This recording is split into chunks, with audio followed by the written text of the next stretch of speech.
Hello বন্ধুরা, আজকে আমি দেখাচ্ছি কলার মোচার থেকে কিভাবে খোসা ছাড়ানো হয়।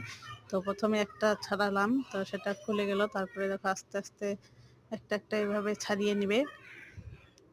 তো আরেকটা খুলে গেল। যাই হোক, এরপরে যখন আবার কলার মোচা নিয়ে আসবে তখন আবার ভালো করে মোচা ছাড়ানো দেখিয়ে দেব খোসা। তো এখন আমি দেখো আস্তে আস্তে এভাবে ছাড়িয়ে নিচ্ছি। তো বন্ধুরা, তোমাদের যদি এই ভিডিওটা ভালো লাগে তো অবশ্যই লাইক কমেন্ট একটা শেয়ার করে দিও। আর এভাবে ছাড়িয়ে নিলে খোসাটা কলার মানে এই পাটগুলো বের করতে খুব ভালো হয়। যদি পাট ছাড়া এমনি পোলে খেতে চাও তাহলে তাহলে এভাবে খুলতে হবে না। আর যদি ভাবো যে এইভাবে খুলে নিয়ে কলার মোচাটা আর কি পাট বের করে নেব তাহলে খুব সুন্দর হয়।